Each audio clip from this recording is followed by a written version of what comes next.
তো কষ্ট না করলে তুমি ক্যালোরি বার্ন করবে কী করে? ক্যালোরি বার্ন না হলে তুমি রোগা হবে কী করে? রোগা যদি না হও তাহলে ফিটনেস পাবে কী করে, তাই না?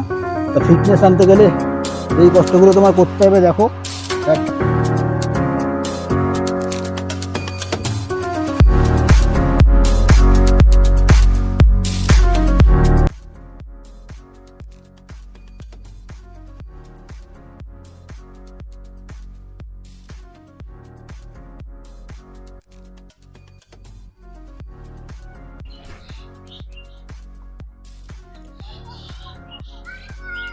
হ্যালো ফ্রেন্ডস, চলো, এটা হলো বেলি বার্ন সিরিজের মডারেট লেভেলের সেকেন্ড এক্সারসাইজ। তো চলো সেকেন্ড এক্সারসাইজটা দেখে নিই। এটার নাম লেগ ট্যাকিং।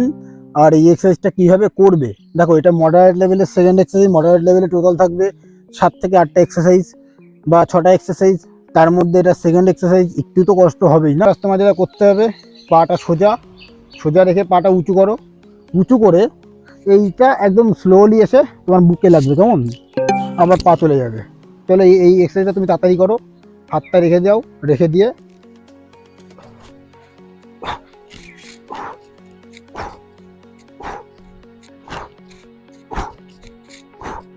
কেমন? তা এই এক্সারসাইজে তোমার যেটা এফেক্ট পড়বে, অ্যাট ফার্স্ট তোমার পড়বে হলো ব্যাক মাসেলে, কারণ তুমি কোমরের উপরে ভর দিয়ে রয়েছো। ট্রাইসেপে হালকা বডি ওয়েট থাকবে, আর টোটালটুকু পায়ের উপরে হবে। আর পায়ে মেশাতে গেলে তোমার যখন চর্বি পরিমাণ পেটে বাড়বে, এটা পেটে খুব প্রেশার পড়ছে তা কিন্তু না। কিন্তু এটা কেন মডারেট লেভেলে রাখা সেটাও বলে দিই, নালে ভাববে মডারেট লেভেল কিন্তু কাজ হচ্ছে কই, প্রেশারই তো পড়ছে না। মডারেট লেভেল করার একটাই কারণ, এটা মাসেলের উপর টার্গেট করা হচ্ছে না। এই যে তুমি যখন এইভাবে ক্লোজ করছো, তোমার যখন পেটে চর্বির পরিমাণ বেশি থাকবে, তখন না তোমার এইটা এখানে এসে লাগবে না। আমার কি হচ্ছে, আমার কিন্তু এখানে লাগছে।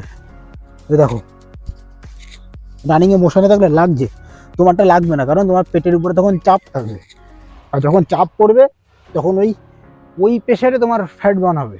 এইটা না যে মাসেলের উপরে হিট করে বার্ন করে বের করা হচ্ছে, একটা প্রেশার সিস্টেম থাকবে, যার কারণে প্রেশারে চাপ তৈরি হবে।